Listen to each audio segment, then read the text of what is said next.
ಹರೇ ಶ್ರೀನಿವಾಸ ಗುರು ರಾಘವೇಂದ್ರ ಮಂತ್ರಾಲಯ ಪ್ರಭುಗಳು ಆ ಒಂದು ಅವರ ಚರಿತ್ರೆಯಲ್ಲಿ ರಸಪ್ರಶ್ನೆ ರಥೋತ್ಸವ ಕಾರ್ಯಕ್ರಮಕ್ಕೆ ತಮಗೆ ಸ್ವಾಗತ.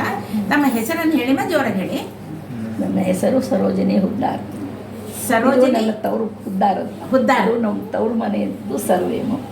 ಬಟ್ ಇಲ್ಲಿ ನಮ್ಮ ಪತಿ ಮನೆಯದು ಅಗರ್ಖೇಡ್ ಅಂತ. ಅಗರ್ಖೇಡ್. ಓ ಹೌದೇನಾ, ಅಲ್ಲಿ ಹುದ್ದಾರು, ಇಲ್ಲಿ ನೀವು ಅಗರ್ಖೇಡ್. ಚೇಂಜ್ ಮಾಡಿಲ್ಲ. ಚೇಂಜ್ ಮಾಡಿಲ್ಲ, ಹೆಸರು ಅದೇ ಇದೆ. ಓಕೆ. ತಮಗೆ ನಾನು ಮಂತ್ರಾಲಯ ಪ್ರಭುಗಳಲ್ಲಿ ಒಂದು ಏನಂದ್ರೆ ಚರಿತ್ರೆಯಲ್ಲಿ ಪ್ರಶ್ನೆಗಳನ್ನು ಕೇಳ್ತೀನಿ.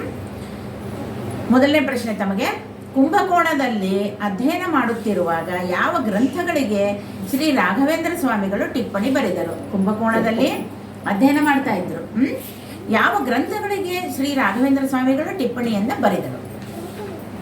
ರಾಘವೇಂದ್ರ ಸ್ವಾಮಿಗಳು ಕುಂಭಕೋಣದಲ್ಲಿ ಹೋದಾಗ ಪಂಡಿತ ನಾರಾಯಣಾಚಾರ್ಯ ಅವರ ಪ್ರಮೇಯ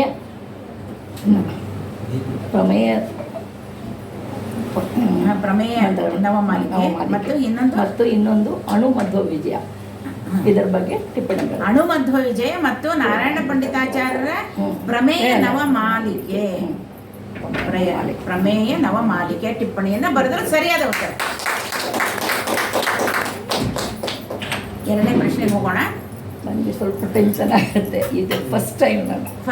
ಹೌದೌದು, ಎಲ್ಲರೂ ಅಂದ್ರೆ ಇಲ್ಲಿ ಬರ್ತಕ್ಕಂಥ ಯಾರೇ ಆಗಲಿ ಮೊದಲ ಬಾರಿಗೆ ಅಂದರೆ ಮತ್ತೆ ಬೇರೆ ಇದಕ್ಕೆ ಬರ್ತಾರೆ, ಬೇರೆ ಟೀಮ್ ಬರ್ತಾರೆ, ಆ ಥರನೇ ಇರೋದಿದು. ಅದರಿಂದ ಮೊದಲ ಬಾರಿಗೆ ಇರ್ತದೆ, ಏನು ಗಾಬರಿ ಆಗೋ ಕಾರಣ ಇಲ್ಲ. ಆರಾಮಾಗಿ ಏನಂತಂದು ಹೇಳಿ. ಓಕೆ, ರಾಯರು ನುಡಿಸ್ತಾರೆ ನಿಂತು. ಎರಡನೇ ಪ್ರಶ್ನೆ ಅಮ್ಮ, ಶ್ರೀ ರಾಘವೇಂದ್ರ ತೀರ್ಥರಿಗೆ ಆಶ್ರಮ ದೀಕ್ಷೆಯಾದ ವಿಷಯವನ್ನು ಕೇಳಿದ ಯಾರು ಬಾವಿಯಲ್ಲಿ ಹಾರಿ ಆತ್ಮಹತ್ಯೆ ಮಾಡಿಕೊಂಡರು? ಅವರಿಗೆ ಆಶ್ರಮ ಆದ ತಕ್ಷಣ ಆ ವಿಷಯವನ್ನು ಕೇಳಿ ಯಾರು ಬಾವಿಯಲ್ಲಿ ಹಾರಿ ಆತ್ಮಹತ್ಯೆ ಮಾಡ್ಕೋತಾರೆ? ಅವರ ಪೂರ್ವಾಶ್ರಮದ ಪತ್ನಿಯಾದ ಸೀತಾದೇವಿ. ಅಲ್ಲ, ಹೆಸರು ಯಾಕೆ ಮರ್ಕೊಂಡ್ರಿ? ಒಟ್ಟಿನಲ್ಲಿ ಅವ್ರ ಪತ್ನಿ ಕರೆಕ್ಟು. ಹೆಸರು ಸರಸ್ವತಿ ದೇವಿ. ಸರಿಯಾದ ಉತ್ತರ. ಯಾಕೆಂದ್ರೆ ಅವರಿಗೆ ಈಗಿನ ಕಾಲದಂಗೇನ್ರಿ ಅವಾಗ ಅಲ್ವಾ, ಅದು ಒಂದು. ಆಮೇಲೆ ಅವರು ಮಹಾಪತಿವ್ರತೆಯಾಗಿದ್ರು.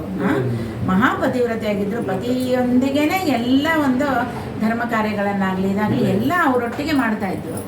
ಈಗ ಇಲ್ಲ ಅಂದ್ರೆ ಹೆಂಗಪ್ಪ, ಮಗ ಬೇರೆ ಚಿಕ್ಕವನು. ಅವ್ರು ಏನು ಮಾಡಿಬಿಟ್ರು, ಅವ್ರ ಆಶ್ರಮ ತಗೊಂಡ ತಕ್ಷಣ ಗಾಬರಿಯಾಗಿ ಹೆಂಗಪ್ಪ ಮುಂದೆ ಜೀವನ ನಡೆಸೋದು ಅಂತ ಗಾಬರಿಯಾಗಿ ಆತ್ಮಹತ್ಯೆ ಮಾಡ್ಕೊಂಡಿದ್ದಾರೆ. ಇನ್ನು ಕೊನೆ ಪ್ರಶ್ನೆ ಅಮ್ಮ ತಮಗೆ, ಏಳು ಶ್ರೀ ಗುರುರಾಯ ಬೆಳಗಾಯಿ ತಿಂದು ಇದು ಯಾವ ದಾಸರ ಕೃತಿ? ಇದು ಪ್ರಸನ್ನ ವೆಂಕಟದಾಸ.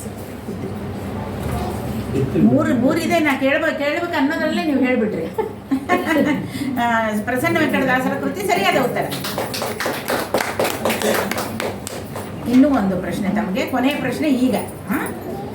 ಯಾವುದನ್ನು ಅರಿಯದೆಯೇ ವರ ಮಂತ್ರಾಲಯದಲ್ಲಿ ಸನ್ಮತಿಯು ದೊರೆಯುತ್ತದೆ? ಯಾವುದನ್ನು ಅರಿಯದಲೇ ತಿಳ್ಕೊಳ್ಳದಲೇ ವರ ಮಂತ್ರಾಲಯದಲ್ಲಿ ಸನ್ಮತಿಯು ದೊರೆಯುತ್ತದೆ?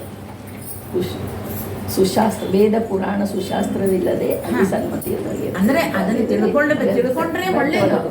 ಬಟ್ ಅದು ತಿಳ್ಕೊಂಡಿಲ್ಲ ಅಂದ್ರೆ ಕೂಡ ಆಮೇಲೆ ತಿಳಿಸ್ತಾರೆ, ಅವರೇ ತಿಳಿಸ್ಕೊಡ್ತಾರೆ. ಮಹಾನ್ ಭಾವರು ಅಲ್ವಾ. ಈಗ ಮೊದಲು ಏನಂದ್ರೆ ನಮ್ಮ ಅಭೀಷ್ಟಗಳನ್ನ ನೆರವೇರಿಸ್ತಾರೆ, ನಂತರ ಏನ್ ಮಾಡ್ತಾರೆ, ಬನ್ರಿ ಇಲ್ಲಿ ಒಳ್ಳೆ ಇದೆ, ಅಧ್ಯಯನ ಇದೆ. ಮಕ್ಳಿಗೆ ನೋಡ್ರಿ, ಸ್ಕೂಲಿಗೆ ಬರ್ತಾರೆ, ಮೊದಲು ಅಳತವೆ, ಅದು ಆಟದ ಸಾಮಾನೆಲ್ಲ ಕೊಟ್ಬಿಟ್ಟು ಅವ್ರನ್ನ ಹೊಲಿಸ್ಕೊಂಡು ಆಮೇಲೆ ಅಧ್ಯಯನ ಹೇಳ್ಕೊಡ್ತಾರಲ್ಲ, ಅದೇ ರೀತಿ ರಾಯರು ಗುರುಗಳು ಮಹಾನುಭಾವರವರು ಅವರು ಮೊದಲು ಏನು ಮಾಡ್ತಾರೆ, ನಮ್ಮನ್ನು ಕರೆದು ಅಭೀಷ್ಟಗಳನ್ನು ನೆರವೇರಿಸಿಬಿಟ್ಟು ನಂತರದಲ್ಲಿ ಅಧ್ಯಯನಕ್ಕೆ ನಮ್ಮನ್ನು ಪ್ರಚೋದನೆಯನ್ನು ಮಾಡ್ತಾರೆ.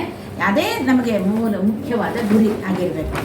ಅಂದರೆ ಅರಿಯದೆ ವೇದ ಪುರಾಣ ಸುಶಾಸ್ತ್ರವ ದೊರೆಯುವುದು ಸನ್ಮತಿಯಲ್ಲಿ, ಮಾಧವ ಮತದಾಂಬೋಧಿಗೆ ಚಂದ್ರರ ದೀದಿತಿ ತೊಳಗುವುದಿಲ್ಲಿ, ವಾದಿಗಳೆಲ್ಲರ ಮೋದದಿ ಜಯಿಸಿದ ನಾದವು ಮೊಳಗುವುದಿಲ್ಲಿ, ವೇದಾಂತದ ಪೂದೋಟದ ಪರಿಮಳ ಸಾಧಿಸಿ ದೊರೆಯುವುದಿಲ್ಲಿ, ವೇದ ವಿಶಾರದೆ ಸ್ವಾದಿಸಿ ಸುಧೆಯ ವಿನೋದದಿ ರಮಿಸುವಳಿಲ್ಲಿ.